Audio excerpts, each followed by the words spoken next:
तो आज एक नया चैप्टर स्टार्ट करने वाले हैं, है ना, जिसका नाम है ह्यूमन हेल्थ एंड डिजीज, है ना। तो नया चैप्टर है ये क्लास 12 का, एनसीईआरटी का। इसमें बहुत सारे टॉपिक पढ़ने हैं। Chapter human health and disease.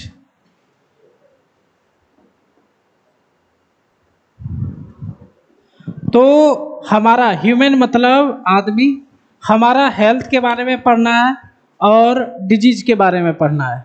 Health के बारे में हम लोग जानते हैं कि WHO के अनुसार हेल्थ मतलब होता है फिजिकल के साथ साथ सोशल बिहेवियर, इन सब चीज़ों में भी सही होना, तो वो हेल्थ होता है। और डिजीज इसमें पढ़ेंगे इस चैप्टर में। तो हेल्थ के लिए सबसे पहले हमें इम्यून सिस्टम पढ़ना पड़ेगा। इम्यून सिस्टम को हम लोग जानेंगे। इम्यून सिस्टम हमारे शरीर में एक ऐसा सिस्टम होता है जो कि हमारे शरीर में रोगों से लड़ने का क्षमता उत्पन्न करता है। इम्यून सिस्टम का हिंदी होता है रोग प्रतिरोधक क्षमता। हमारे शरीर में रोगों से या पैथोजन से लड़ने की जो क्षमताएं होती हैं वह हमारे इम्यून सिस्टम होती है ना। तो इस चैप्टर में सबसे पहला जो टॉपिक है वह है इम्यून सिस्टम। तो हमें इम्यून सिस्टम पहले समझना पड़ेगा क्या होता है इम्यून सिस्टम, है ना। इम्यून सिस्टम, इसका हिंदी याद रहता है तो बहुत अच्छा रहता है ना। रोग प्रतिरोधक क्षमता, है ना। मतलब रोग से लड़ने वाला जो सिस्टम होता है वह इम्यून सिस्टम होता है। इसका डिफिनेशन क्या होगा भाई, है ना। हमारे वैसा सिस्टम जो हमारे शरीर को डिजीज या पैथोजन से प्रोटेक्ट करता है उसी को कहा जाता है इम्यून सिस्टम। क्या होगा भाई इसका डिफिनेशन, है ना। The system protects the body, है ना, by पैथोजन और डिजीज। पैथोजन मतलब सभी लोग जानते हो, पैथोजन मतलब क्या होता है, जो रोग पैदा करे। इसको हिंदी में कहा जाता है रोगाणु, जो रोग को उत्पन्न करे, जैसे बैक्टीरिया, वायरस, फंगस, ये सब पैथोजन कहलाते हैं। डिजीज आप लोग जानते हो जो हमारे शरीर में चेंज करते हैं, तो वो डिजीज होता है, ठीक है। अब इसमें कुछ टर्म आपको पढ़ना समझना पड़ेगा, है ना। कुछ टर्म हम लोग को पढ़ना पड़ेगा। जैसे हम लोग एक टर्म का यूज करते हैं इम्यूनिटी। इम्यूनिटी क्या होता है, हमारे शरीर में हमारा जो इम्यून सिस्टम है जब वह किसी पैथोजन से रेसिस्टेंट होता है तो उसको कहा जाता है इम्यूनिटी। इम्यूनिटी क्या है, प्रतिरोधक क्षमता है। इम्यूनिटी मतलब होता है रेसिस्टेंस टू पैथोजन और डिजीज। पैथोजन के जो अगेंस्ट होता है वही क्या कहलाता है, इम्यूनिटी, या इम्यून सिस्टम बनाता है इम्यूनिटी को, है ना। इम्यूनिटी के बाद दो चीजें और हम लोगों को जानना जरूरी होता है। एक तो होता है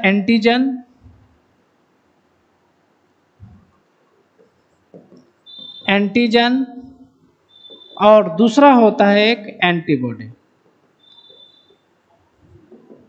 एंटीजन क्या होते हैं, एंटीजन एक ऐसे प्रोटीन होते हैं जो हमारे शरीर में आने के कारण हमारा शरीर एंटीबॉडी पैदा करता है। जैसे आपका इम्यून सिस्टम कैसे लड़ता है रोगों से, वह एंटीबॉडी बनाता है। हमारा शरीर क्या बनाता है, एंटीबॉडी। एंटीबॉडी तभी बनता है जब कोई एंटीजन बाहर से आता है। एंटीजन मतलब होता है कोई ऐसा प्रोटीन, विशिष्ट प्रोटीन जो कि एंटीबॉडी बना दे उसे ही एंटीजन कहते हैं।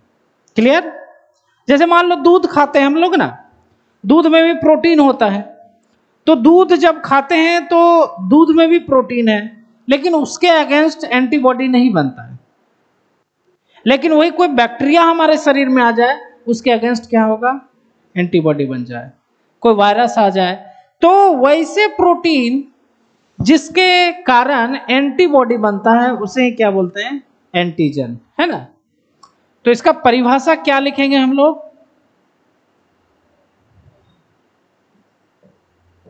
Proteinaceous substance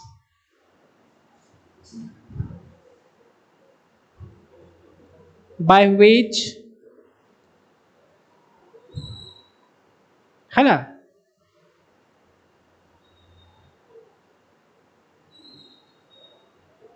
substance due to which antibody form, है ना। वैसे प्रोटीनियस सब्सटेंस जिसके कारण एंटीबॉडी बनता है उसे कहा जाता है एंटीजन। अब एंटीबॉडी क्या बोलोगे? एंटीबॉडी यह एक ऐसे प्रोटीन है या ग्लाइकोप्रोटीन है।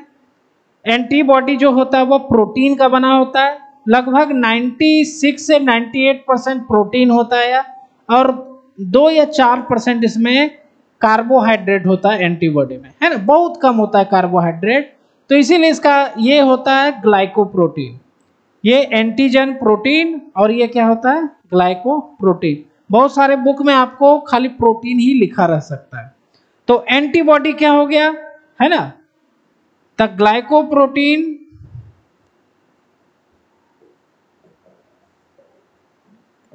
produces in response to antigen। Antigen मतलब सबको समझ में आया? एंटीजन कौन होते हैं? प्रोटीन होते हैं, चाहे वह बैक्टीरिया भी हो सकते हैं, वायरस हो सकते हैं, फंगस हो सकते हैं, कोई अदर चीज हो सकता है जिसके कारण एंटीबॉडी हमारा शरीर बना। अच्छा, हमारा इम्यून सिस्टम क्या बनाएगा? एंटीबॉडी बनाता, लड़ने के लिए यही बनाता। ये हमारा सेना है और ये बाहरी आक्रमण करने वाला है। क्लियर? अब क्या होता है, जब एंटीजन आता है तो हमारा बॉडी एंटीबॉडी बनाता है और दोनों में लड़ाई होती है और इस लड़ाई का नाम रखा गया है एग्लूटिनेशन। एग्लूटिनेशन, एग्लूटिनेशन मतलब क्या हुआ, है ना, the reaction between antigen and antibody. The reaction between antigen and antibody. Antigen and antibody. हम लोग देखो, हमारे शरीर में कोई इन्फेक्शन है, उसको पता करना हो तो आपको वहां पर खून में आपको चेक करना पड़ता है एंटीबॉडी। अगर एंटीबॉडी आपके खून में पाया गया है, इसका मतलब क्या है, कोई डिजीज आया आपके शरीर में, कोई एंटीजन आया आपके शरीर में, ठीक है। तो आपके उस ब्लड में आपको एंटीबॉडी दिखाई देगा, और जिस ब्लड में एंटीबॉडी दिख रहा है उस ब्लड को कहा जाता है एंटी सीरम। क्या बोलते हैं? Anti serum. वैसा सीरम या वैसा ब्लड जिसमें क्या हो, एंटीबॉडी। नाम से ही पता चल रहा है, एंटी प्लस सीरम। तो वैसा सीरम या blood, serum containing antibody are called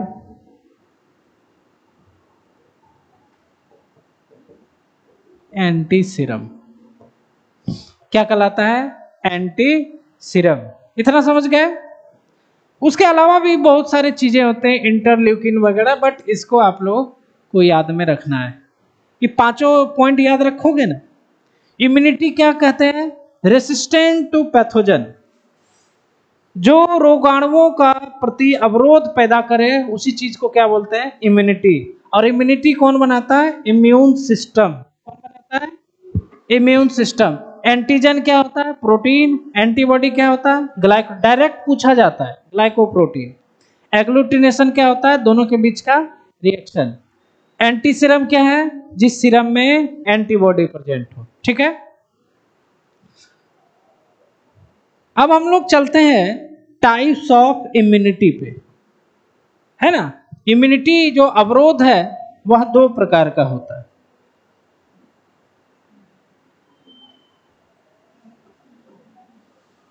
immunity दो प्रकार का होता है। एक को कहा जाता है इन्नेट इम्यूनिटी,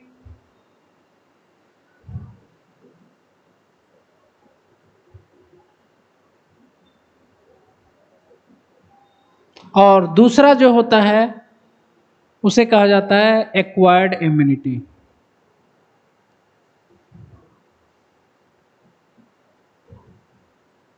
दोनों में क्या अंतर है? इनेट इम्यूनिटी यह जन्म से ही हमारे शरीर में होता है। यह जन्म से ही, जन्म जब लेते हैं उसी समय हमारे शरीर में प्रेजेंट होता है, और जन्म के बाद ये हमारे शरीर में आता है। दोनों में अंतर समझ गए?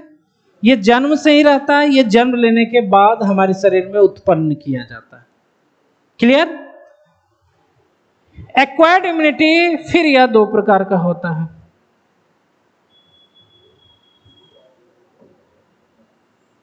एक्वायर्ड इम्यूनिटी फिर दो प्रकार का होता है। पहला होता है एक्टिव इम्यूनिटी, है ना, एक्टिव इम्यूनिटी, और दूसरा होता है पैसिव इम्यूनिटी। एक्टिव इम्यूनिटी और पैसिव इम्यूनिटी। क्लियर? अब एक्टिव इम्यूनिटी और पैसिव इम्यूनिटी भी दो प्रकार के होते हैं। यह भी दो प्रकार का होता है और यह भी दो प्रकार का होता है। एक्टिव इम्यूनिटी भी आर्टिफिशियल नेचुरल होता है, नेचुरल होता है और आर्टिफिशियल होता है। पैसिव इम्यूनिटी भी दो ही प्रकार का होता है, नेचुरल और आर्टिफिशियल। ठीक है, इतना समझ गए?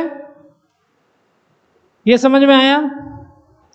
हम लोग क्या करते हैं, इन्नेट इम्यूनिटी पढ़ते हैं, उसके बाद एक्वायर्ड इम्यूनिटी पढ़ेंगे, इसका टाइप पढ़ेंगे, और लास्ट में क्या करेंगे, हम लोग एक्टिव इम्यूनिटी के बारे में पढ़ेंगे। एक्टिव इम्यूनिटी मतलब होता है इसमें हमारा बॉडी एक्टिव होता है, और पैसिव इम्यूनिटी में क्या होता है, हमारा बॉडी एक्टिव नहीं होता है, बाहर से हम लोग इम्यूनिटी डाल देते हैं, होता है ना, बाहर से खा लिया। तो दो तरह का इम्यूनिटी याद रहेगा, इन्नेट इम्यूनिटी और एक्वायर्ड इम्यूनिटी। इन्नेट इम्यूनिटी जो होता है स्पेसिफिक होता है, सॉरी,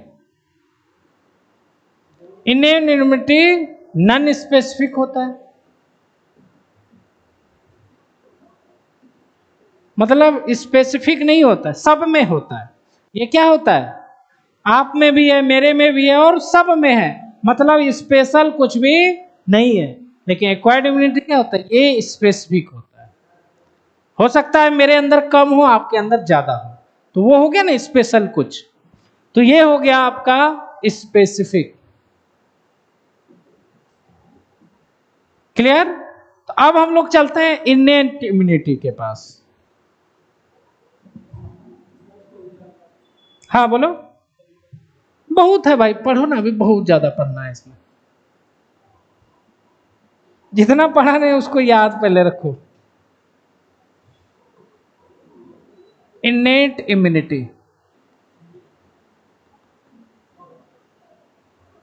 इन्नेट इम्यूनिटी, सबसे पहली बात कि इन्नेट इम्यूनिटी जो होता है या हमारे शरीर में बाय बर्थ होता है, जन्म से ही होता है ना।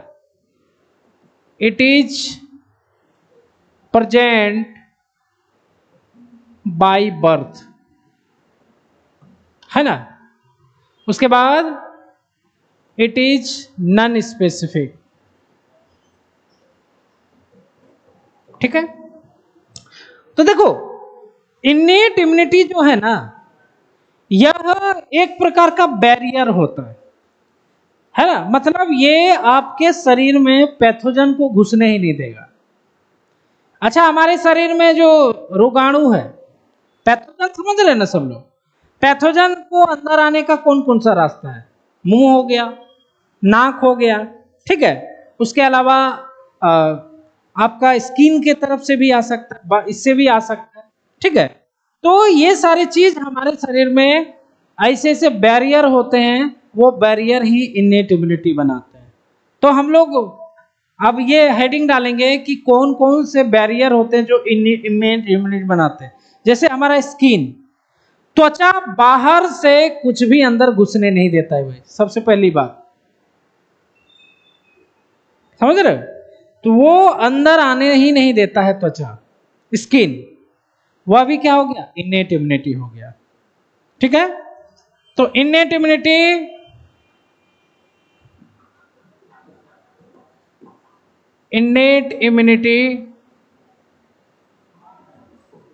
includes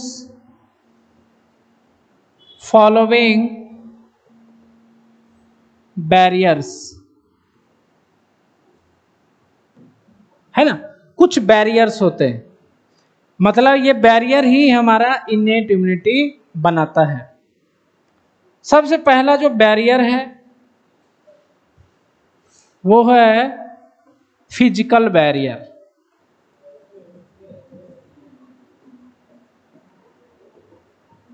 अच्छा, फिजिकल बैरियर मतलब, फिजिकल मतलब होता है शरीर, इसमें क्या क्या हो सकता है? स्किन, ठीक है, त्वचा हो सकता है, और क्या हो सकता है? हमारे शरीर में देखो, जैसे मुंह है, इससे खाना खाते हैं, खाना वो कहाँ जाता है? हमारे ओएसोफेगस में, स्टमक में, इंटेस्टाइन में। उसके बाद जो सांस ले रहे हैं वो कहाँ जाता है? लंग्स में, ट्रैकिया में जाता है, वहां पर भी जा सकता है। तो बैरियर मतलब क्या होता है? पैथोजन को वहां रोक दो, ठीक है। अब स्किन क्या है? स्किन को फाड़ करके ना तो बैक्टीरिया, ना वायरस, ना तो फंगस अंदर जा सकता है। तो फिजिकल बैरियर में पहला एग्जांपल क्या हो जाएगा? स्किन। क्या हो जाएगा?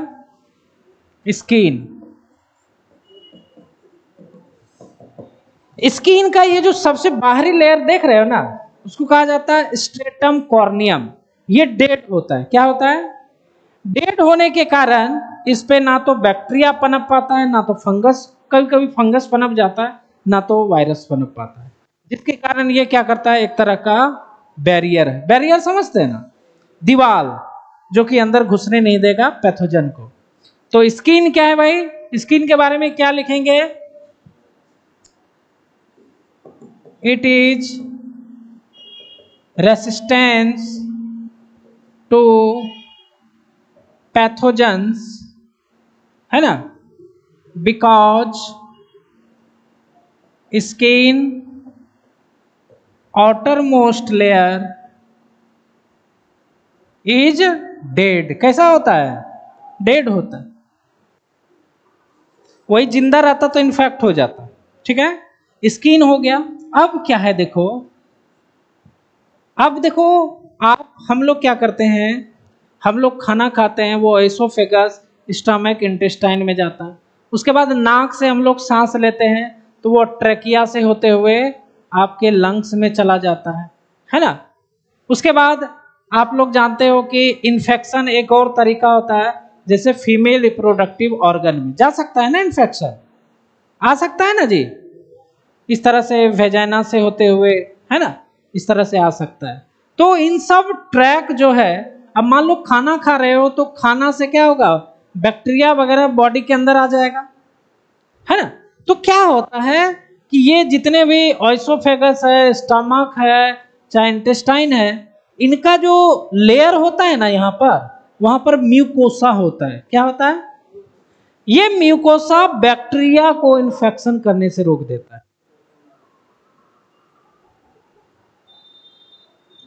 यहां हो गया, चाहे यहां ट्रैकिया में हो गया, लंग्स में हो गया, सभी में म्यूकोसा लेयर होता है।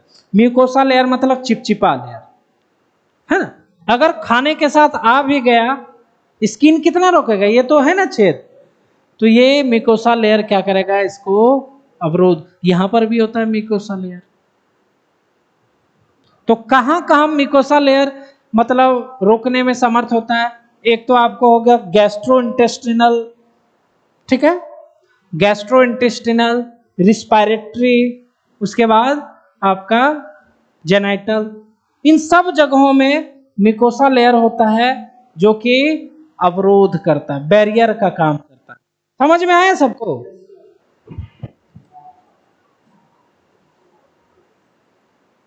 तो दूसरा क्या लिखेंगे? Mucosal layer.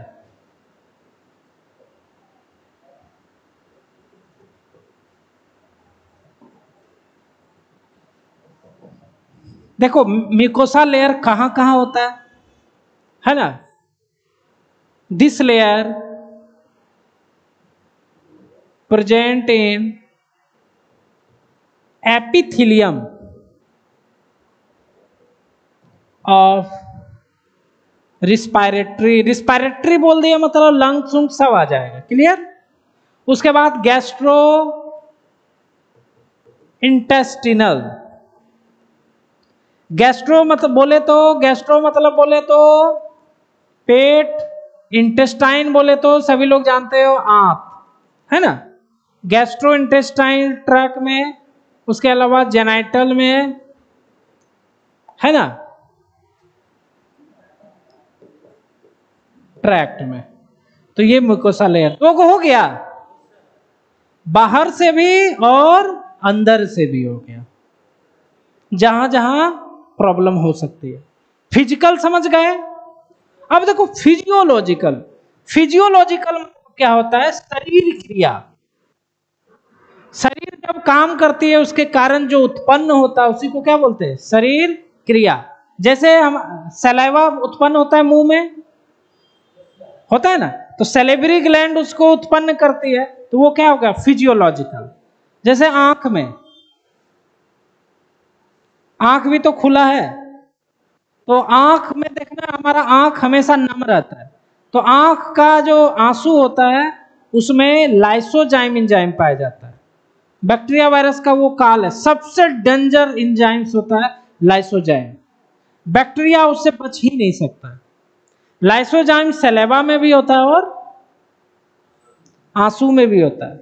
तो हमेशा आंसू तो नहीं निकलता, लेकिन फिर भी रहता है ना आंख के ऊपर, समझ रहे हो?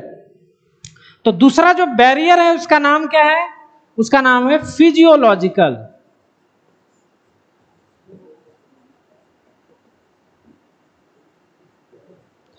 Barrier, physiological barrier. इसमें देखो एक एक पॉइंट समझते हैं हम लोग।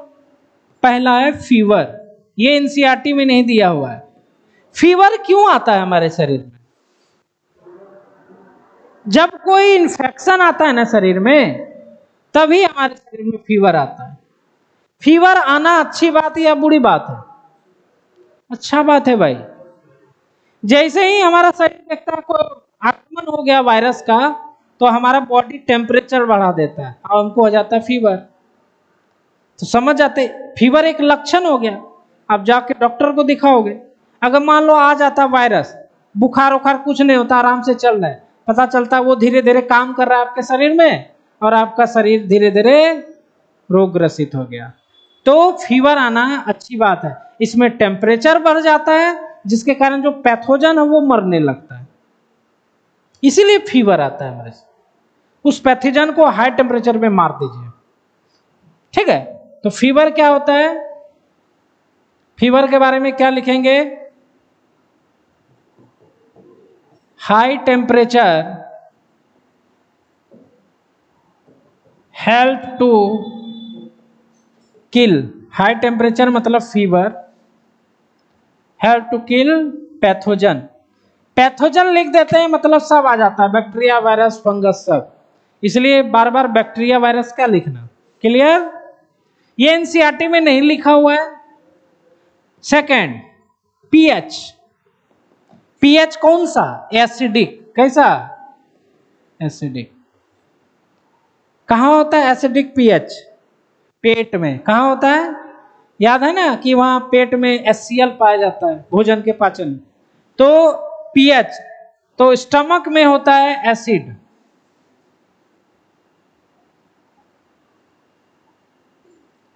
Acid in stomach. यह भी क्या करता है, बैरियर का काम करता है। आप लोग को पढ़ाए थे डाइजेशन में कि भाई HCl बैक्टीरिया वायरस को मार देता है, ठीक है। हालांकि अब एनसीईआरटी ने हटा दिया है डाइजेस्टिव सिस्टम को, क्यों हटा दिया कोई समझ में नहीं आता। पीएच, उसके बाद सिक्रीशन।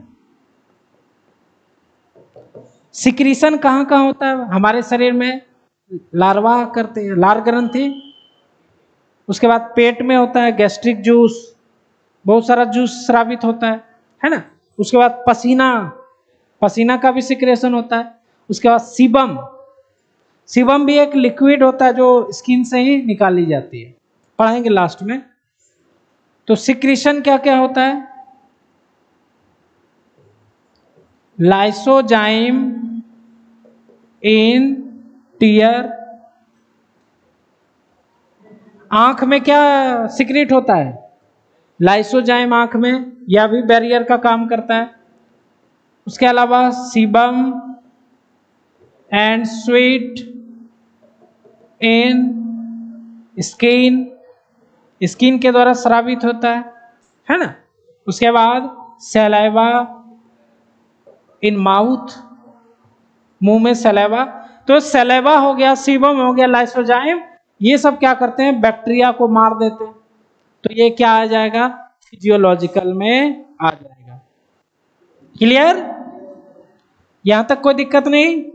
इस चैप्टर से बहुत क्वेश्चन आता है 12 में भी, तो इसको बढ़िया से पढ़ लेना है। सिक्रीशन, इसके बाद आता है आपका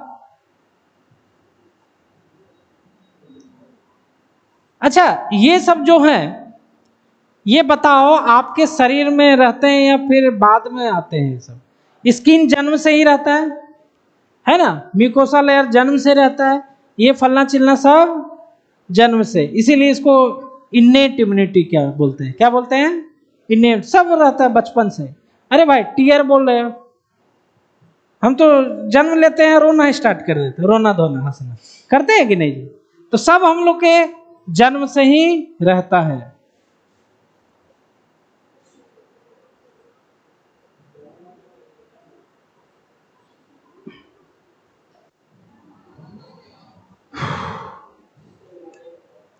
हाँ बोलो।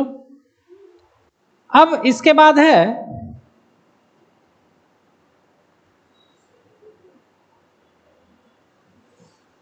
सेल्यूलर बैरियर, सी नंबर होगा ना।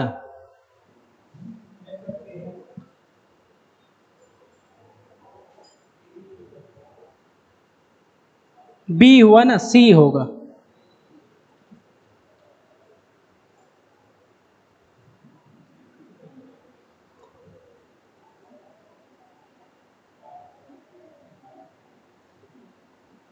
सेलुलर बैरियर, या इसका एक और नाम है फैगोसाइटिक बैरियर।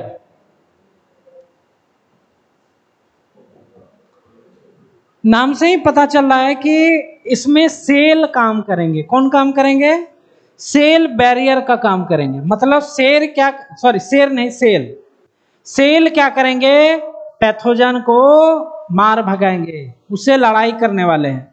फैगोसाइटिक मतलब क्या होता है, निगल जाना, क्या करना है, निगल जाना। ये सेल क्या करते हैं, जैसे ही देखते हैं पैथोजन आया मार करके निकल जाएंगे, उसका कचूमर बना के निकल देंगे।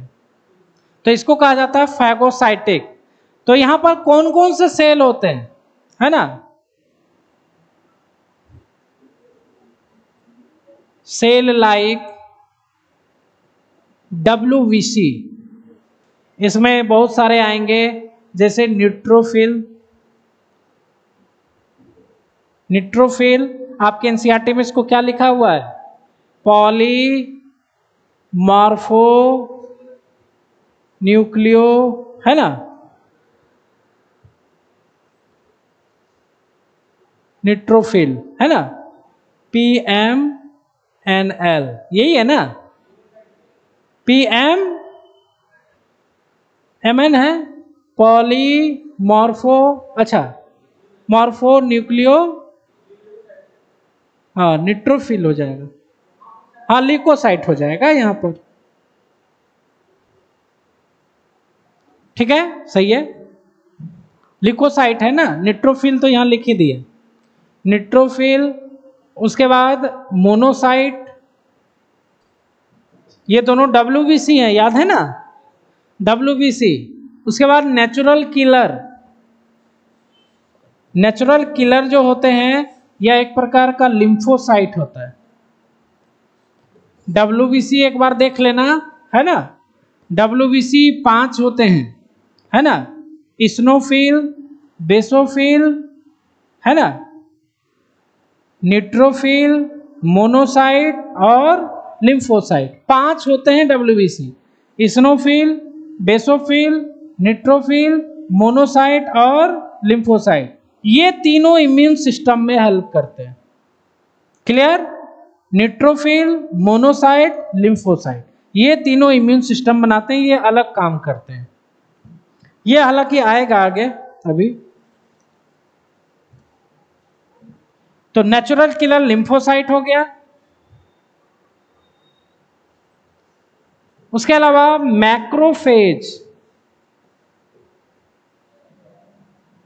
मैक्रोफैगेज, ये भी क्या होता है, यह एक प्रकार का मोनोसाइट होता है, मोनोसाइट होते हैं लेकिन ये कन्वर्ट हो जाते हैं, जैसे आप लोग देखते हैं ना, जैसे शक्तिमान अगर देखे होंगे, उसमें गंगाधर रहता है, वही ऐसे ऐसे करता है शक्तिमान बन जाता है, तो गंगाधर ही शक्तिमान बना कि नहीं, तो यहाँ पर ये मोनोसाइट ही क्या बन जाता है, मैक्रोफेज, मेरा बात समझ रहे हो जी, समझ में आ रहा है ना, क्रिस फिल्म देखे हो, क्रिस फिल्म में वो लेल्हा रहता है, वही क्या होता है, क्रिस बन जाता है, जब वो क्रिस बनता है उसके पास ताकत हो जाता था, तो वही है, मोनोसाइट ही क्या होता है, इसी का मॉडिफिकेशन हो जाता है मैक्रोफेज, तो यह चारों के चारों सेल क्या होते हैं, फैगोसाइटिक, क्या होते हैं, तो क्या लिखेंगे नीचे, these cells are phagocytic, phagocytic मतलब बताओ तो क्या होता है, फैगो मतलब खाने वाला, निगलने वाला, वैसे कोशिकाएं जो निगल जाए, लिखे ना ऊपर में, निगल जाना, क्या करते हैं, निगल जाते हैं, है ना, तो इसका एक मेथड होता है निगलने का, जिसको बोलते हैं फैगोसाइटोसिस, क्या बोलते हैं, फैगोसाइटोसिस, ये आया समझ में, सेलुलर बैरियर, है ना, तो ये होते हैं सेलुलर बैरियर, ठीक है, तो इसका एक मेथड होता है जिसको बोलते हैं फैगोसाइटोसिस, उसको थोड़ा सा हम लोग देख लेंगे ना, हम लोग को लगेगा कि भाई ऐसे लड़ता है,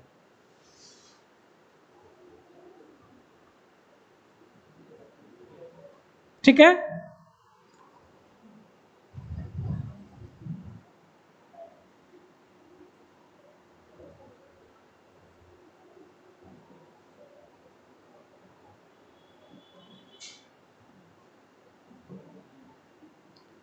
फैगोसाइटोसिस कैसे होता है देखो,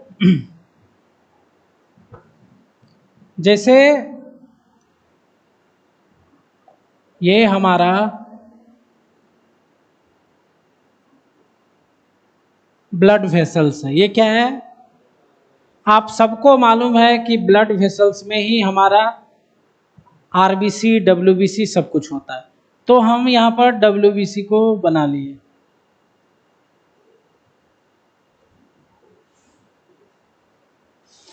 जैसे ही मान लो यहाँ पर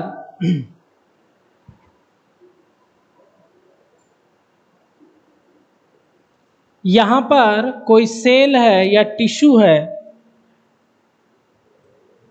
कोई सेल या टिश्यू है, सेल या टिश्यू है, यहां पर बैक्टीरिया है ना।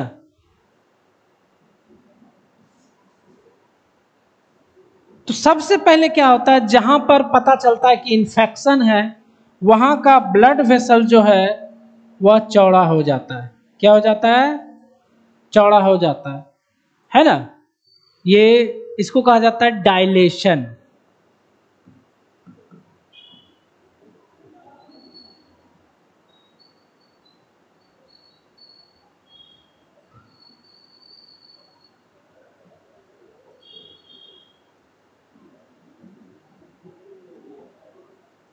वेसल, ब्लड वेसल क्या हो गया? डायलेशन हो गया। अब क्या होगा, यहां पर जैसे ही डायलेट होगा, यहां पर बताओ, यहां पर ब्लड ज्यादा रहेगा कि नहीं? यहां पर ब्लड ज्यादा जमा होगा कि नहीं? WBC बढ़ जाएगा कि नहीं? तो WBC यहां पर बढ़ जाएगा बहुत ज्यादा।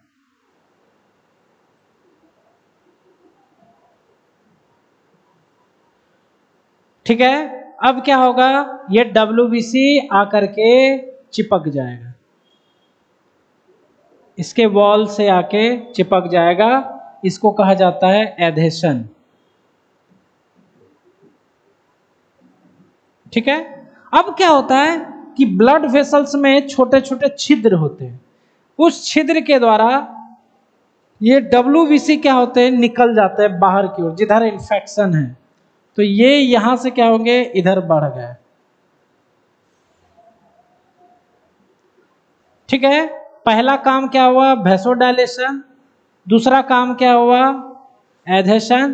तीसरा काम क्या हुआ, नली से बाहर आ जाए। इसको कहा जाता है, इस प्रोसेस को कहा जाता है डायपिडेसिस। डायपिडेसिस, डायपिडेसिस मतलब होता है दीवार को तोड़ करके अंदर घुस जाना। ठीक है। उसके बाद ये क्या करेगा, ये बैक्टीरिया के पास जाएगा और बैक्टीरिया को इंगल्फ कर लेगा, अंदर ले लेगा, और उसको जाकर के वह कचूमर बना देगा।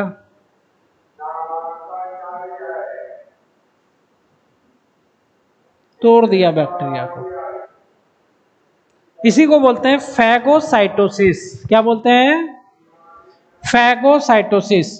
तो थर्ड में क्या हुआ, डायपिडेसिस।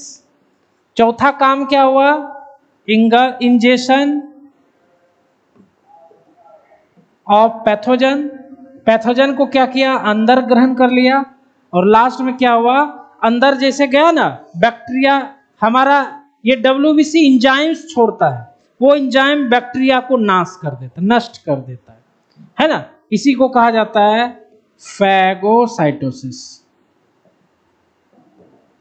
तो फैगोसाइटोसिस, इसके कितने स्टेप पढ़े, है ना?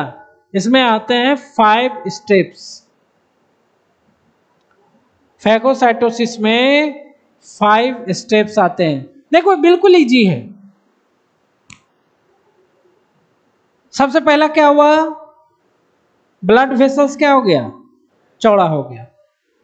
चौड़ा हो गया, चौड़ा होने के बाद वहां WBC बढ़ेगा, वहां ज्यादा जाना पड़ेगा ना, क्योंकि वहां अटैक हो गया है। इधर देखो, बाद में लिखना है।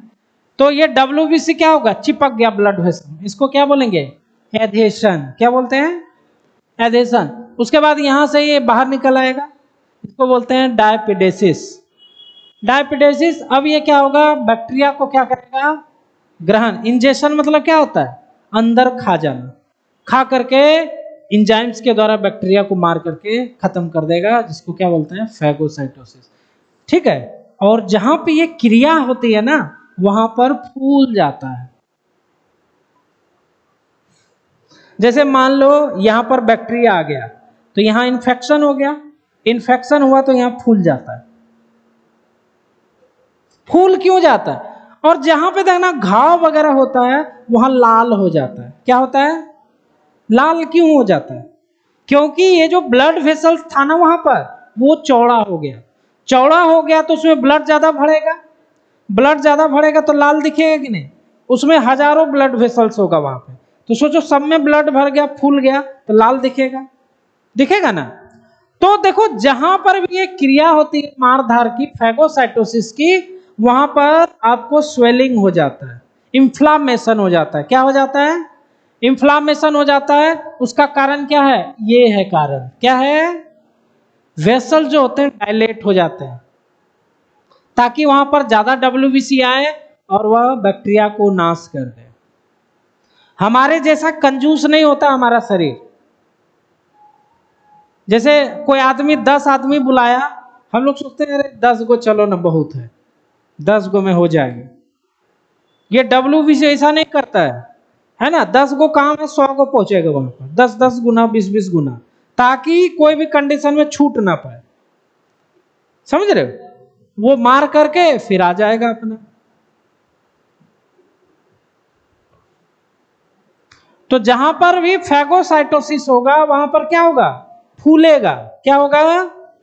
उसको क्या बोलते हैं? इन्फ्लामेशन। क्या बोलते हैं? अब वहां लाल दिखाई देता है, समझ रहे हो? ब्लड वेसल क्या हो जाता है वहां पर? अरे भाई देखो ना, ऐसे ही आप कहीं पर जा रहे हो, चोट लग गया बड़ा जोर से, वहां लाल हो जाता है, फूल जाता है वहां पे। चोट जैसे लगा WBC वहां पहुंच जाएगा, पुलिस के जैसा। ये पुलिस से कम नहीं है। पुलिस भी चोर को पकड़ती है। कैसे पकड़ती है? पहले इंक्वायरी करती है, फिर इंक्वायरी करती है, बहुत सारा पुलिस थाना आता है, डायलेशन होता है, उसके बाद सब एक जगह इकट्ठा होते हैं और चोर के आसपास, क्रिमिनल के आसपास वो चले जाते हैं, एधेशन हो जाता है। फिर उसके घर द्वार में जाते हैं, फिर उसको पकड़ते हैं, पकड़ने के बाद उसको जेल में डालते हैं। प्रोसेस है ना जी, वही प्रोसेस तो है। चोर पुलिस का खेल है यहाँ पे। पुलिस यहाँ WBC, चोर क्या है? पैथोजन। ये 5 गो होता है। हालांकि ये फैगोसाइटोसिस आपको एग्जाम में नहीं आएगा, लेकिन कंसेप्ट के लिए सही है। कहीं पर भी आपके शरीर में इन्फेक्शन हुआ है तो वहां पर ये 5 गो चीज होना है। फूल गया है, ये 5 होना है। तो इसी में हम इसको लिखा नहीं रहे, इसीलिए कॉपी में लिख लेना, याद रहेगा तो अच्छी बात है। भूलोगे तो नहीं, हमको लगता है थोड़ा मोड़ा फिगर देख के याद ही रहता है। चलो भाई, ऐसे ऐसे होता है, माइंड में कंसेप्ट बनता है। इसके बाद हम लोग चलते हैं इन्फ्लामेशन।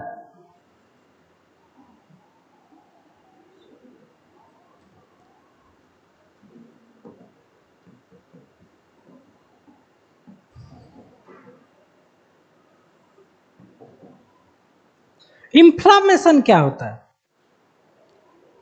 हमारा शरीर का टिश्यू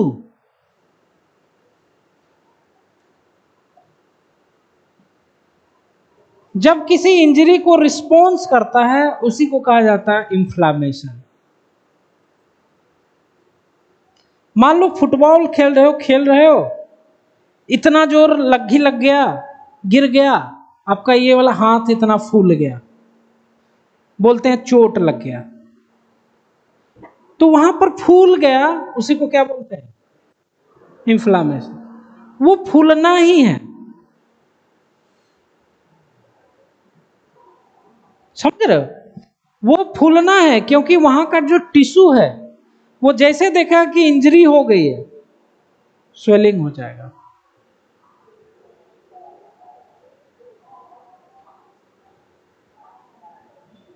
समझ रहे हो? स्वेलिंग हो जाएगा, इसी को कहा जाता है इन्फ्लामेशन। पहले इसको लिखते हैं, फिर समझ में आएगा। इन्फ्लामेशन मतलब क्या होता है, इसका डिफिनेशन क्या होता है? तो इन्फ्लामेशन का डिफिनेशन देखो क्या होता है। इन्फ्लामेशन मतलब होता है द रिस्पॉन्स। रिस्पॉन्स मतलब क्या होता है? जिम्मेदारी। समझ रहे हो?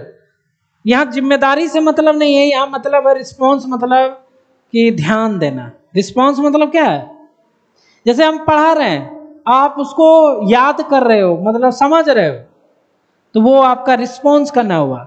या फिर अभी समझ नहीं रहे हो, दिमाग कहीं और है, तो वो क्या हुआ? रिस्पॉन्स करना नहीं हुआ। The response of tissue to injury और डिजीज। आपके शरीर का टिश्यू के द्वारा जब इंजरी हो या डिजीज हो, वो रिस्पॉन्स जो होता है वही क्या कहलाता है, इन्फ्लामेशन। इसका मतलब हम डायरेक्ट क्या लिख दे रहे हैं, फूलना। कहीं इन्फेक्शन होगा वो फूलेगा ही, सीधी बात, नो बकवास। इसी को बोलते हैं सूजन हो जाना।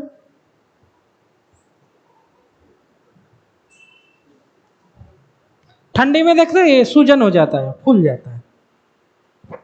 जैसे आपका टिश्यू देखेगा, अरे भाई इंजर हो गए, मैंने इंजर हो गया मतलब फूल जाएगा वो अपने आप।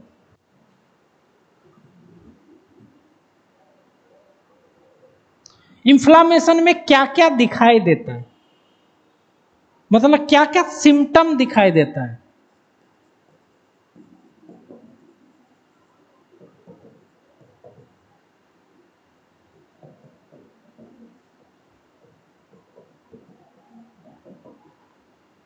क्या क्या आपको दिखाई देगा, जहां फूलेगा वहां पर रेडनेस दिखाई देता है। क्या दिखाई देता है, देखना वहां पे लाल हो जाएगा, ठीक है। उसके बाद वहां पर क्या हो जाएगा, स्वेलिंग हो जाएगा। क्या हो जाएगा, स्वेलिंग हो जाएगा। उसके बाद वहां का टेम्परेचर देखना क्या हो जाता है, इंक्रीज हो जाएगा। वहां गर्म रहेगा आपको, जैसे फूला हुआ है ना, यहाँ गर्म लगेगा, ध्यान देना, आप लोग ध्यान देते हैं यहाँ। तो ये सारी चीजें आपको इन्फ्लामेशन में होती है, समझ रहे हो। इन्फ्लामेशन बस इतना ही है। एक चीज ध्यान दो आप लोग, फैगोसाइटोसिस, इन्फ्लामेशन, ये हमारे एनसीईआरटी में बस नाम दे के छोड़ दिया, इन्फ्लामेशन हुआ है, फैगोसाइटिस, इसके बारे में थोड़ा सा भी बताया नहीं गया है।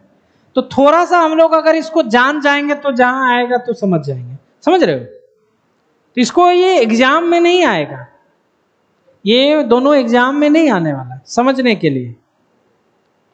एक छूट गया क्या,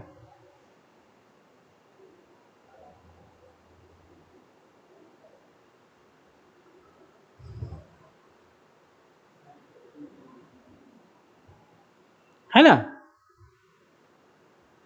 इसको देखिए जरा, एक दो सेकंड के लिए इसको चेक कीजिए।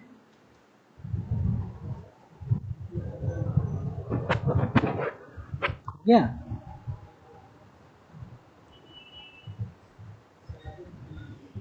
है ना,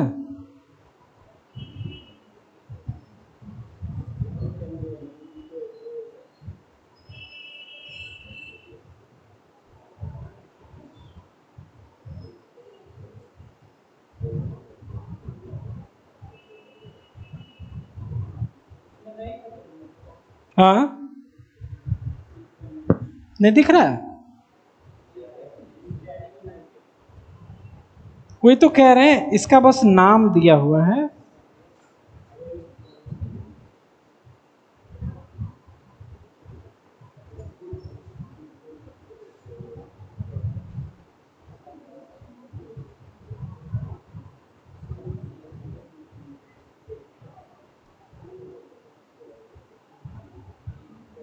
ठीक है, समझ गए, सारा चीज आ गया समझ में।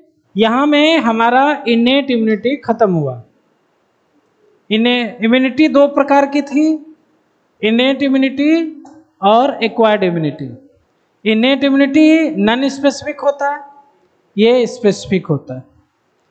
तो इनेट इम्यूनिटी हमने पढ़ा, इनेट इम्यूनिटी पढ़ा, या बर्थ से होता है, फिजिकल बैरियर होता है, फिजियोलॉजिकल बैरियर होता है, उसके अलावा फिजियोलॉजिकल बैरियर। अच्छा ये छूट गया था क्या, तो ये फिजियोलॉजिकल बैरियर हो गया, फीवर, पीएस, सिक्रीशन। और इसमें एक होता है, देख लो, इंटरफेरॉन। इंटरफेरॉन, इंटरफेरॉन क्या होती है, देखो, जब हमारे कोशिकाओं को, सेल को कोई वायरस इन्फेक्ट करता है तो वह घायल सेल इंटरफेरॉन का निर्माण करती है, जो कि वायरस से फिर से दोबारा सेल को इन्फेक्ट होने से बचाती है। इंटरफेरॉन क्या है, यह कौन सिक्रेट करता है, वायरस इन्फेक्टेड सेल। ठीक है, जैसे मान लो ये सेल है, इसको वायरस ने इन्फेक्ट कर दिया, तो यह सेल इंटरफेरॉन का निर्माण करेगी और यह इंटरफेरॉन दूसरे सेल को इस वायरस से बचा देती है। मतलब हम मर रहे हैं लेकिन हमने कुछ ऐसा तीर छोड़ दिया है जो आपको बचने में हेल्प करेगा। समझ रहे बात? तो इंटरफेरॉन का नाम याद रखना।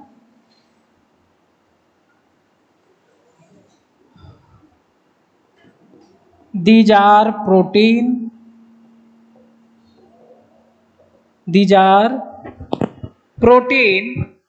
है ना, produces by, these are special, लिखो स्पेशल लिखना जरूरी है, special protein produces by virus infected cell,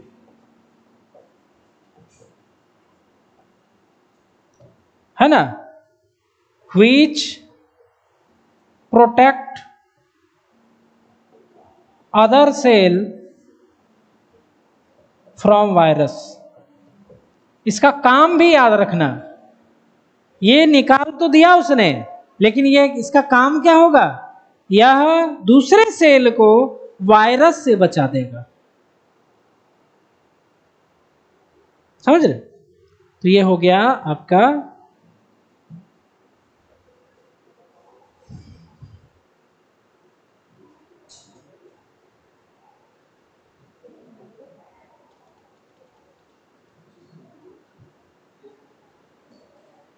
अब हमारा जो अगला है टॉपिक वह है एक्वायर्ड इम्यूनिटी।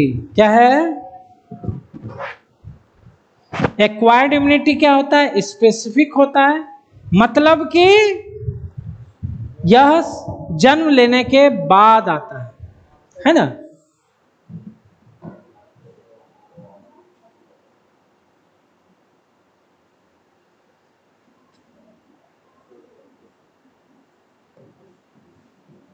बड़ा सा हेडिंग है एक्वायर्ड इम्यूनिटी। एक्वायर्ड इम्यूनिटी, ठीक है। एक्वायर्ड इम्यूनिटी क्या होता है? वैसा इम्यूनिटी जो हमारे लाइफ में आता है, लाइफ में पैदा होता है या बर्थ के बाद पैदा होता है, इसे कहा जाता है एक्वायर्ड इम्यूनिटी। तो इसका डेफिनेशन क्या हो जाएगा? द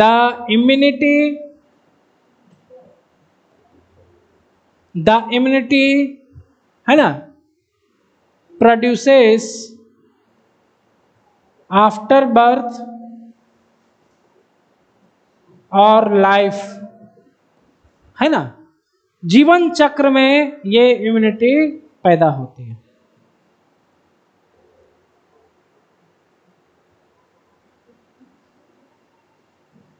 एक्वायर्ड इम्यूनिटी केवल वर्टिब्रेट्स में होती है।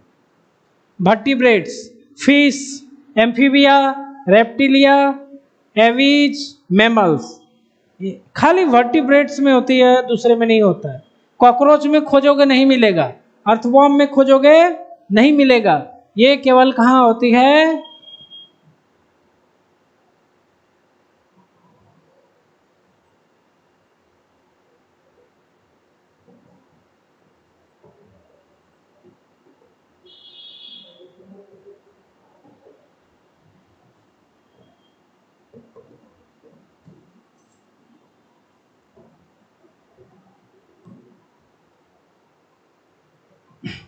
एक्वायर्ड इम्यूनिटी स्पेसिफिक इम्यूनिटी होती है।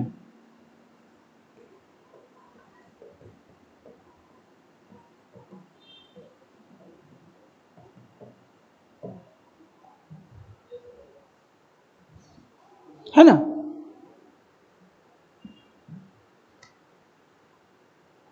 एक्वायर्ड इम्यूनिटी है जब कोई इन्फेक्शन हमारे शरीर में आ जाता है तो एक्वायर्ड इम्यूनिटी बनना स्टार्ट हो जाता है।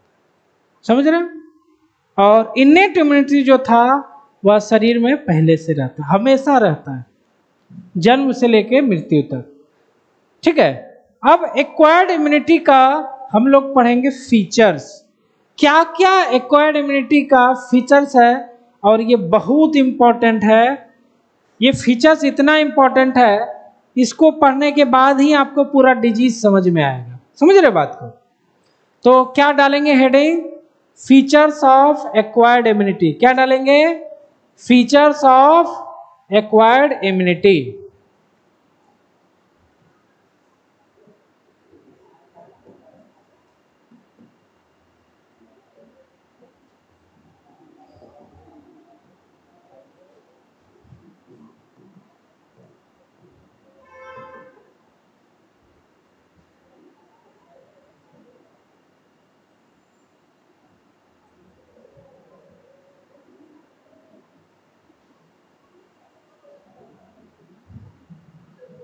क्या क्या फीचर्स होते हैं, ये बहुत इंपॉर्टेंट है कंसेप्ट के लिए।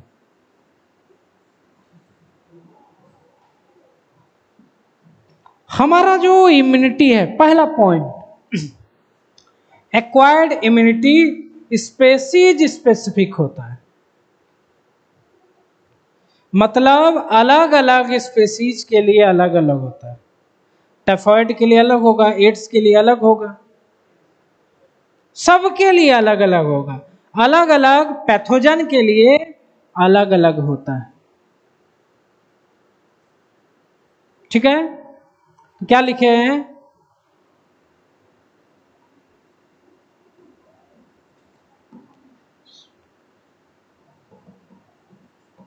स्पेसिफिसिटी,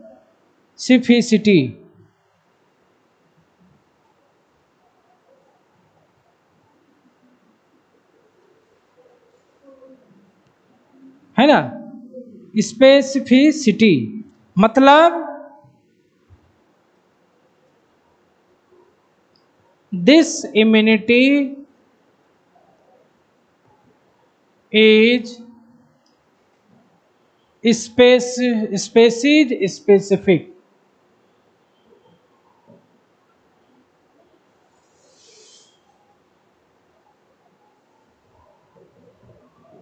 इसका मतलब क्या है? अलग अलग स्पेसीज के लिए अलग अलग होता है एक्वायर्ड इम्यूनिटी, सबके लिए अलग है। पोलियो के लिए अलग है, कोरोना के लिए अलग है, टाइफाइड के लिए अलग है, सब स्पेसीज के लिए अलग है। इसी को क्या बोलते हैं? स्पेसिफिसिटी। ठीक है। दूसरी बात, डाइवर्सिटी। डाइवर्सिटी मतलब ये है कि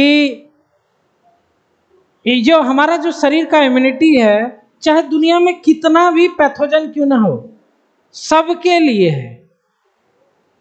बहुत ज्यादा डाइवर्स है यार, समझ रहे हो? हर चीज के लिए इम्यूनिटी हमारे शरीर में बन सकता है। समझ रहे हो? तो डाइवर्सिटी मतलब क्या हो गया? क्या लिखेंगे? Acquired immunity, this immunity is most diverse, है ना?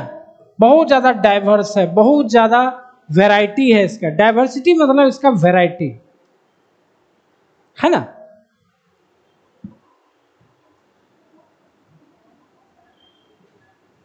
तीसरा पॉइंट,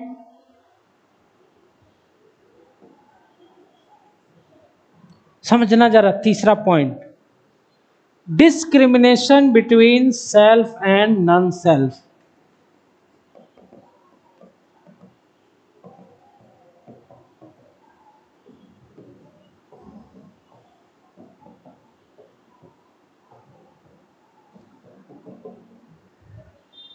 इसका मतलब क्या? देखो ये बहुत इंपॉर्टेंट चीज है। पहला समझा आपने, अलग अलग स्पेसीज के अलग अलग डाइवर्सिटी बहुत ज्यादा है, इसका वैरायटी बहुत ज्यादा है। उसके बाद discrimination between self and non. याद रखो, हमारा इम्यून सिस्टम हमारे टिश्यू और बाहरी टिश्यू के बीच में अंतर समझता है। वह अपना और पराया को समझता है। जैसे हमारे शरीर का कोई भी सेल है, उसको रिकॉग्नाइज करता है। बाहर से कोई आया, उसको भी रिकॉग्नाइज कर लिया, ये हमारे शरीर का नहीं है। जैसे उसको पता चला हमारे शरीर का नहीं है, एंटीबॉडी प्रोड्यूस करेगा और उसको क्या करेगा, धमाधम कर देगा।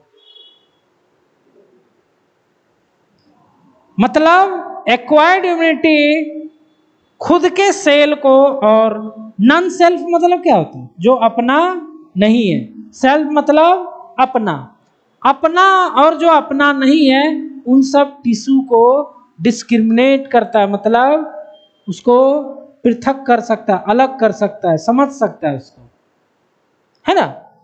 तो इसके बारे में देखो, एक उदाहरण अभी देंगे, आपको झटका लगेगा, समझ में आएगा, है ना। एक्वायर्ड इम्यूनिटी कैन डिफरेंशिएट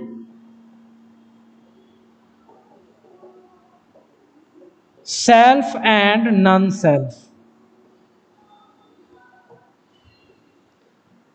है ना, self and non self tissue, यहां पर होगा फुल स्टॉप।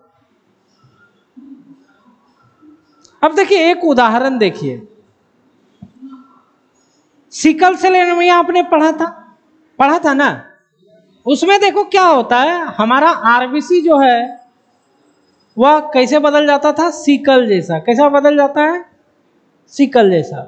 आरबीसी का जो शेप होता है बाइकॉन्केव होता है, डिस्क के जैसा होता है, और ये कैसा हो गया, सिकल के जैसा। सिकल मतलब होता है इधर भी नुकीला इधर भी नुकीला, उसको सिकल बोला जाता है। तो दोनों तरफ नुकीला है ना, ऐसा शेप में आ गया। अच्छा बताओ, अब हमारा जो इम्यूनिटी है आरबीसी को इस स्ट्रक्चर में देखते हुए आई है, और ये बन कैसा गया है, सिकल जैसे। इसका शेप चेंज हो गया ना।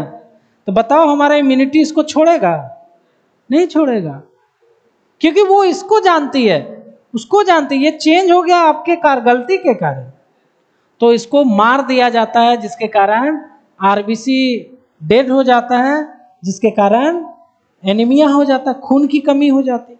सिकल सेल एनीमिया नाम है इसका। तो आपका सेल जानती है, इसको कभी नहीं मारेगी, चेंज होगा तभी मारेगी उसको।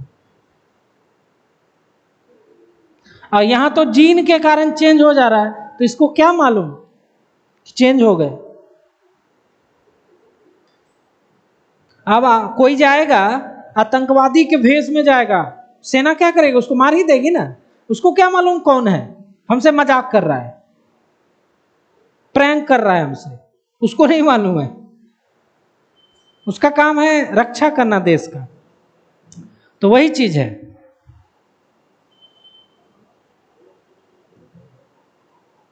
समझ में आया, ये चीज होता है। अब मान लो कोई कोरोना वायरस आपके शरीर में आ गया,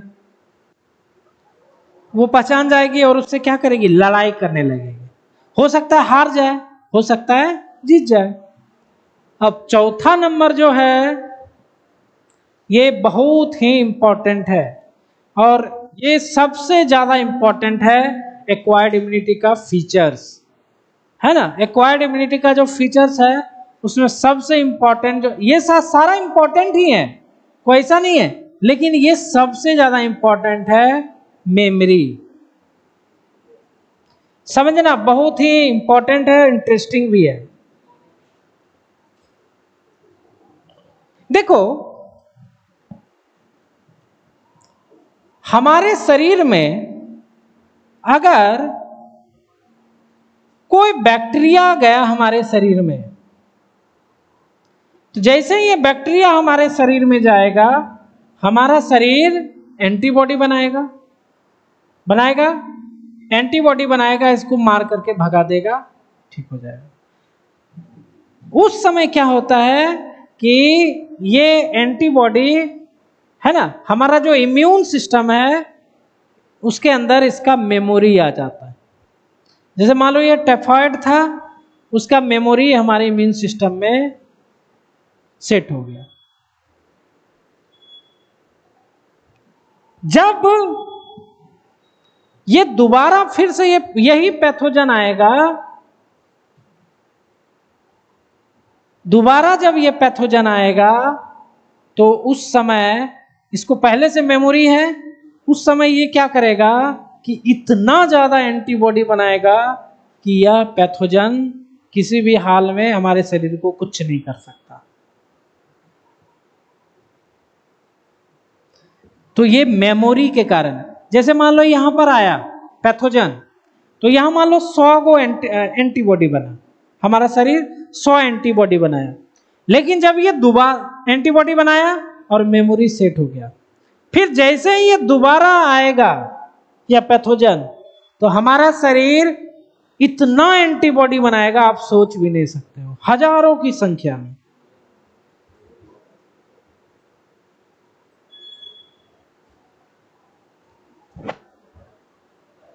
इसको बोलते हैं मेमोरी। इसको क्या बोलते हैं? मेमोरी। वैक्सीन का नाम सुने हो? वैक्सीन क्या है? वैक्सीन में आप लोग को पता है क्या देते हैं हम? जैसे कोरोना का वैक्सीन हम सबने लगाया, तो उस वैक्सीन में कोरोना वायरस ही दिया जाता है हमारे शरीर में। समझ लेना बढ़िया से, वैक्सीन मतलब होता है वही वाला पैथोजन को आपके शरीर में डाला गया है, लेकिन इतना कम मात्रा होता है कि वह हमारे शरीर को कुछ भी नहीं कर सकता है। तो सोचो कोई भी, जैसे मान लो ये कोरोना वायरस का आप अथी ले रहे हो वैक्सीन, तो आपके शरीर में क्या डाला जाएगा? Corona virus. क्या डाला जाएगा? Corona virus. जैसे ही आएगा, ये तो अधमरा है, आपका बॉडी क्या करेगा? एंटीबॉडी बनाएगा जो इस कोरोना वायरस को मार देगा। मतलब उसको ऐसा बनाया जाता है कि आपका एंटीबॉडी मार देगा उसको। अब क्या हुआ कि इस कोरोना वायरस का मेमोरी आपके शरीर में सेट हो गया। सेट हो गया। अब मान लो 2020 में आपने इंजेक्शन लिया, मान लो 2021 में फिर आ गया, आपके शरीर में आ गया, ठीक है। अब जैसे ही आपके शरीर में ये आएगा, मेमोरी तो इसके पास है ही, तो ये इतना ज्यादा एंटीबॉडी बनाएगा, यह जो आया है कोरोना वायरस, ये कभी भी इन्फेक्ट नहीं कर पाएगा। तो वैक्सीन किस थ्योरी पर आधारित है? मेमोरी। किस आधार पर है? इम्यून सिस्टम के मेमोरी पर।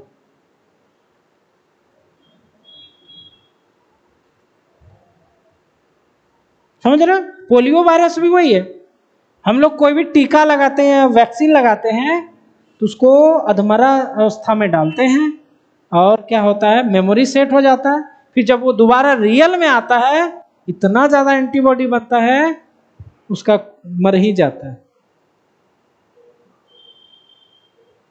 आप जब पैदा लिए होगे, आपके शरीर में बहुत सारा वैक्सीन लग चुका है 2 साल के अंदर में ही। आप जब पैदा लिए होगे, आपके शरीर में बहुत सारा वैक्सीन लग चुका है, कि गवर्नमेंट लगाती है 6 महीना के शिशु में, 1 साल के बच्चे में आपको लग चुका है। पोलियो लिए सब लग चुका है भाई। पोलियो में तो कितना बूंद था? 2 बूंद था। 2 बूंद जिंदगी का। समझ में आया? वैक्सीन क्या होता है? वही पैथोजन डाला जाता है हमारे शरीर में। तो मेमोरी के बारे में देखो लिखते हैं,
देखिए यहाँ पर एक ग्राफ बनाया है जो आपको मेमोरी समझाने का कोशिश कर रहा है।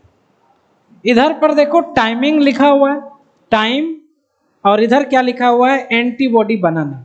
ठीक है, सबसे पहले पहला एंटीजन आपके शरीर में एक्सपोज हुआ, मतलब आया। एंटीजन समझ रहे हो, पैथोजन, सारा पैथोजन एंटीजन होता है। तो पहला एंटीजन आपके शरीर में आया तो आपके शरीर ने प्राइमरी रिस्पॉन्स किया। क्या किया? प्राइमरी रिस्पॉन्स किया। वो क्या होता है, स्लो होता है और धीरे होता है। स्लो होता है और कम मात्रा में एंटीबॉडी बनाया। देखो कितना बनाया है एंटीबॉडी, कितना बनाया है, इतना बनाया ना एंटीबॉडी। लेकिन जैसे ठीक हुआ, कम एंटीबॉडी बनाया, अब इसमें मेमोरी फिट हो गया। क्या हो गया? उसी पैथोजन के लिए। किसके लिए? जो आया था, दूसरे के लिए नहीं। कोरोना आया था तो कोरोना के लिए ही। अब देखो, जब दोबारा वो कोरोना को अब अगर डालोगे बॉडी में, आपका बॉडी देखो कितना एंटीबॉडी बनाया, देख रहे हो? फर्स्ट में, सेकंड में। ये क्यों हुआ? क्योंकि उसको मालूम है। जैसे मान लो बॉर्डर पे कोई आ गया लड़ाई करने के लिए, तैयार नहीं थे ना, आ गया, हमको थोड़ा सा हरा के चल गया, या किसी तरह हम जीत गए। लेकिन हम अब सजग हो गए ना, अरे साला कभी भी हो सकता है। क्या होगा? हम वहां पर पूरा तैयारी करके रहेंगे, सेना भर के रखेंगे, पूरा तैयारी, गन वगैरह है ना, तोप वगैरह सब रखेंगे। जैसे वो आएगा दनादन मार करके उसको भगा देंगे।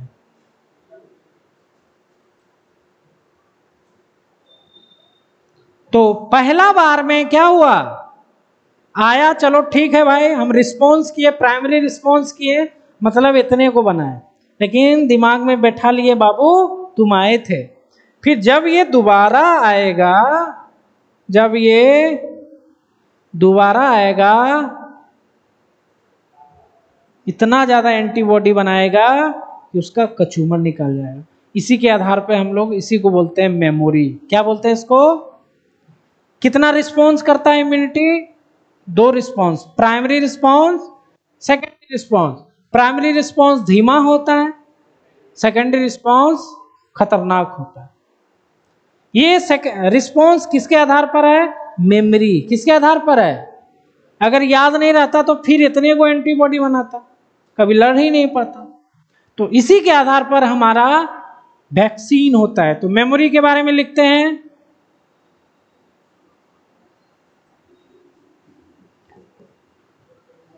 when, क्या लिख रहे हैं? when first pathogen enters in body, then our immune system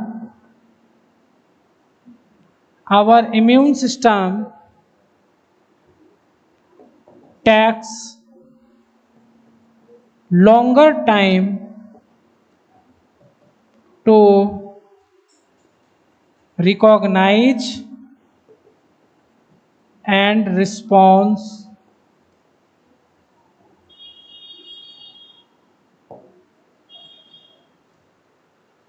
क्या लिख रहे हैं? जब पहली बार पैथोजन शरीर में इंटर होता है तब इम्यून सिस्टम लंबा टाइम लगाता है पहचानने में उसको और रिस्पॉन्स करने में, लेकिन मेमोरी सेट हो जाता है।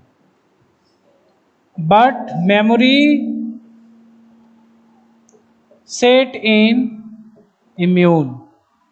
इम्यून में मेमोरी सेट हो जाता है। फिर जब ये दोबारा, but when pathogen comes second time, वही पैथोजन, दूसरा नहीं, but when pathogen comes second time then immune system rapidly, बहुत तेजी से, रैपिडली रिकॉग्नाइज,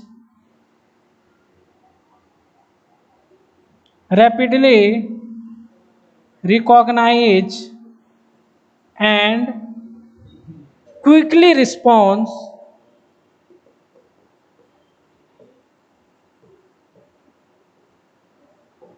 to form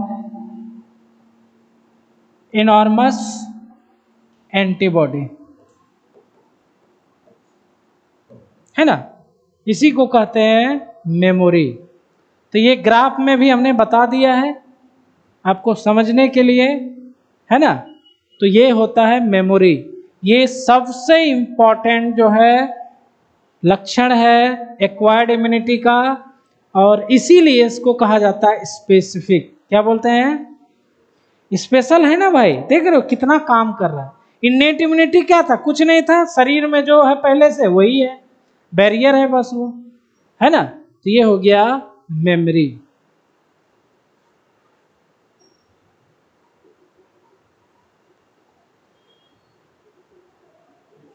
इसको जरा देखो,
है ना। तो ये क्लास बहुत ही इंपॉर्टेंट है। हाँ बोलो।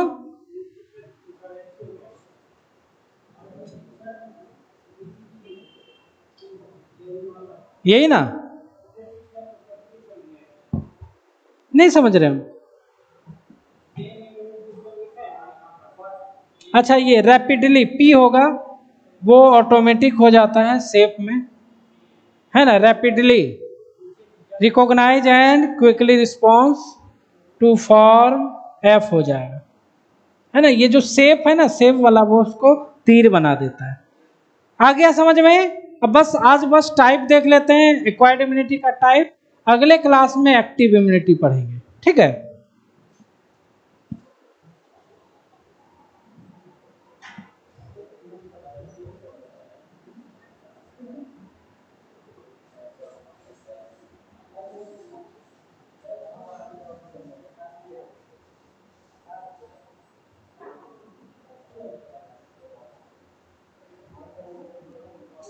टाइप्स ऑफ एक्वायर्ड इम्यूनिटी, यह दो प्रकार का होता है।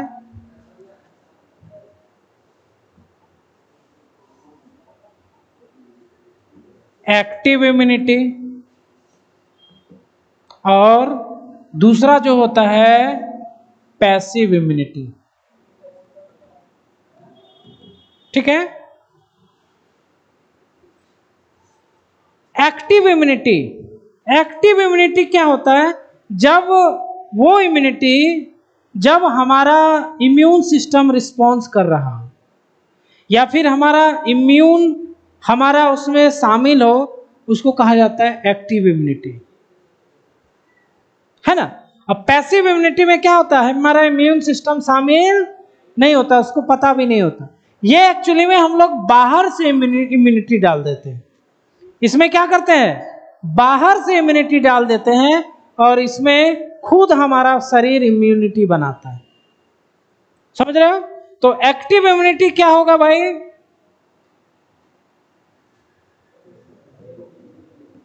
when our immune system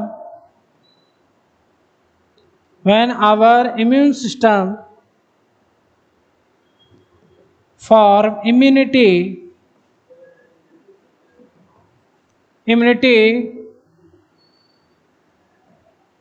due to pathogen। और पैसिव इम्यूनिटी में क्या होता है, when ready-made antibody given in body, so immune system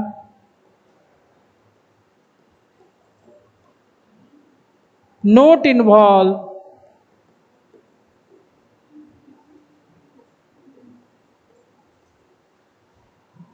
that is passive immunity। ठीक है? अब देखो ये कैसे हो गया, इसको समझाएंगे तो आपको खुद समझ में आ जाएगा। अरे हाँ, ये तो बाहर से हम लोग रेडीमेड डाल दिए हैं एंटीबॉडी, और इसमें क्या होता है, एंटीबॉडी खुद हमारा शरीर बनाता है। और इसमें क्या होता है, एंटीबॉडी हम लोग बाहर से ले लेते हैं। ठीक है? तो एक्टिव इम्यूनिटी भी दो प्रकार की होती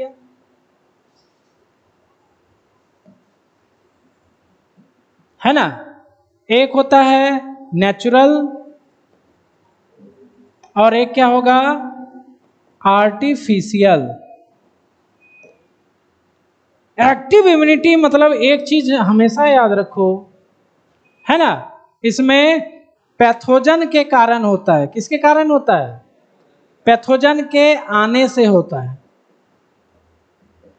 एक्टिव इम्यूनिटी पैदा हो जाता है। समझो जरा, नेचुरल क्या होगा, नेचुरल में जब पैथोजन नेचुरली आए, और आर्टिफिशियल में क्या है, हम लोग डाल दे उसमें pathogen.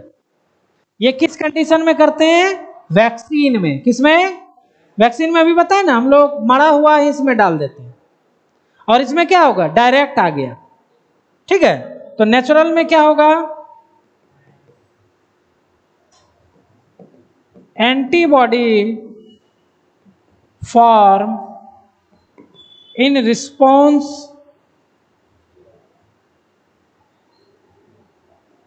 in response to natural pathogen coming in body, है ना।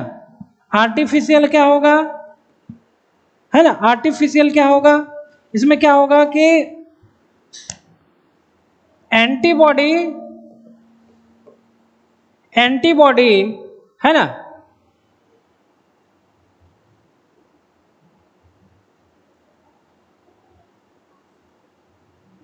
इसमें क्या होगा भाई, यह किस पर आधारित है, it is based on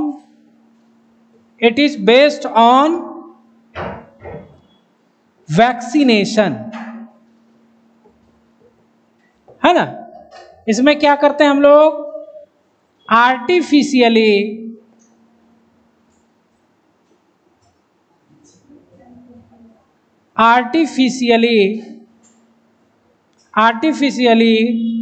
pathogen और एंटीजन इंट्रोड्यूस इन बॉडी, है ना। तो नेचुरल एक्वायर्ड इम्यूनिटी में क्या होता है, इसमें एंटीबॉडी तभी बनेगा जब नेचुरली पैथोजन हमारे शरीर में आएगा। और आर्टिफिशियल में क्या होगा, वैक्सीनेशन के द्वारा। वैक्सीनेशन में क्या होता है, हम लोग आर्टिफिशियली पैथोजन को बॉडी में डालते हैं, जिसके कारण हमारा इम्यूनिटी पैदा हो जाता है। समझ गए इसको? तो इसको पूरा डिटेल में पढ़ना है हम लोगों को। ये तो बस एक चार्ट है, इसको डिटेल में पढ़ना है। अब पैसिव इम्यूनिटी को बस जितना यहाँ पर पढ़ा रहे हैं उतना ही ध्यान में रखना है। पैसिव इम्यूनिटी क्या होता है? पैसिव इम्यूनिटी इसका भी दो टाइप होता है। कौन कौन सा होगा? एक नेचुरल और दूसरा आर्टिफिशियल।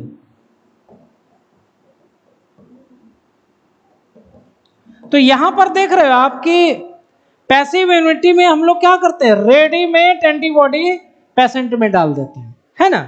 तो वह नेचुरल भी हो सकता है और आर्टिफिशियल। नेचुरल कैसे होता है?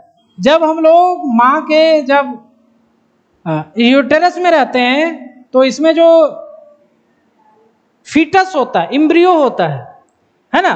तो माँ के शरीर से इसके अंदर दो तरह का एंटीबॉडी आ जाता है। एक तो आता है आईजीए और एक होता है आईजीजी।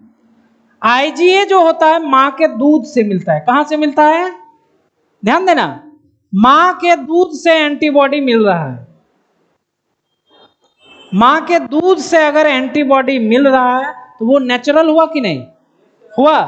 तो ये पैसिव हुआ कि नहीं? उसके अलावा आईजीजी या प्लासेंटा से घुस जाता है हमारे शरीर में, यह भी क्या हो गया? नेचुरल हो गया ना। नेचुरल एंटीबॉडी आपके शरीर में आ गया, है ना, डायरेक्ट एंटीबॉडी आ गया। तो नेचुरल एंटीबॉडी क्या लिखेंगे इसके बारे में? चल इसको रहने देते। हाँ बोलो। हाँ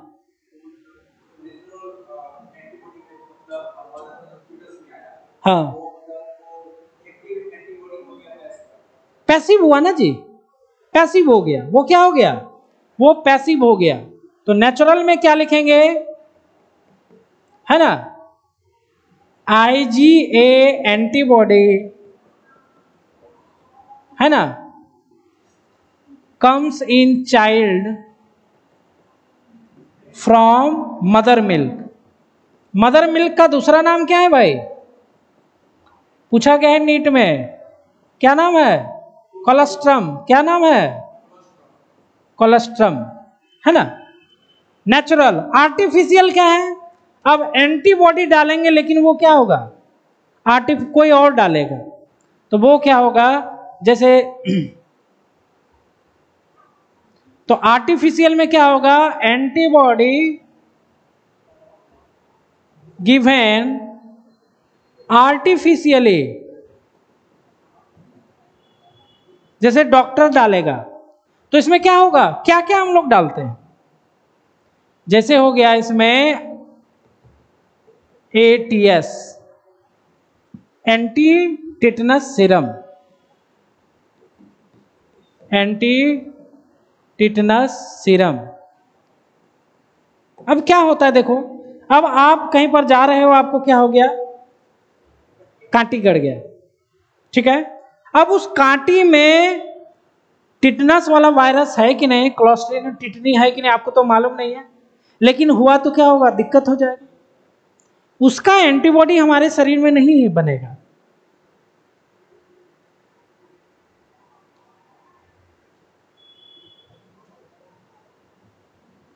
उसका एंटीबॉडी अगर बन भी गया तो बताए थे प्राइमरी रिस्पांस में बहुत कम बनता है, टिटनस पकड़ लेगा। तो हम क्या करते हैं, जैसे गड़ा, हम लोग क्या कौन सा इंजेक्शन लेते हैं? ATS का, एंटी टिटनस सीरम। वो आपने लगा लिया, ठीक है, एंटीबॉडी चला गया। अब मान लो वो टिटनस अगर आपके शरीर में आ गया, वो एंटीबॉडी उसको क्या करेगा? मार देगा। उसके बाद है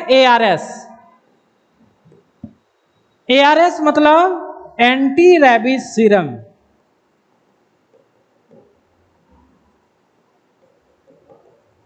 रैबीज क्या होता है भाई?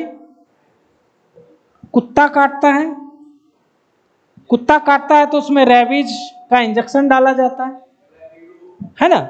रैप्डो वायरस क्या बोलते हैं उसको, वो लास्ट में पढ़ाएंगे, वो सारा जितना भी होता है। तो वो जो एंटी रैबीज सीरम है वो आपने डाल दिया, आपको कुत्ता काट लिया। अब उस कुत्ते के शरीर में रैप्डो वायरस था या नहीं था आपको मालूम नहीं है। अगर होगा तो दिक्कत हो जाएगा। तो हम क्या करते हैं, जैसे काटा तैसे ही ये अपने में डाल दिया एंटीबॉडी, ठीक है, एंटीबॉडी। और जैसे मान लो वो रियल में है वो एंटीबॉडी उसको मार के भगा देगा।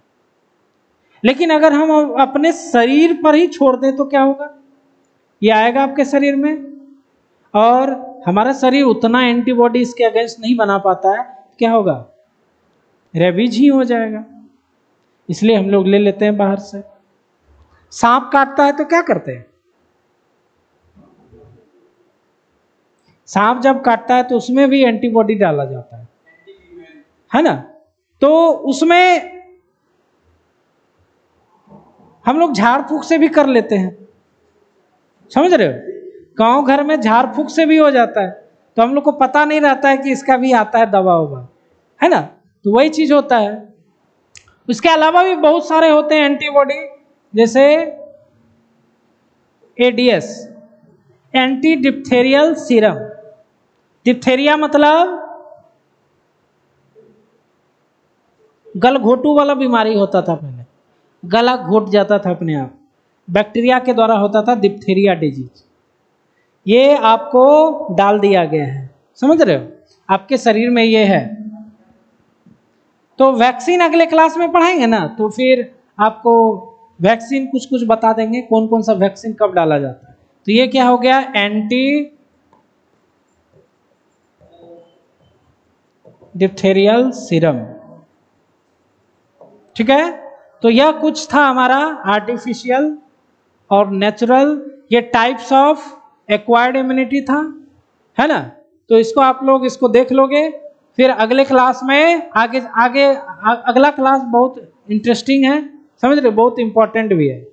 तो इसको पढ़ के आना है अच्छे से। इसका अगले क्लास में इसका भी क्वेश्चन करवाएंगे, ठीक है।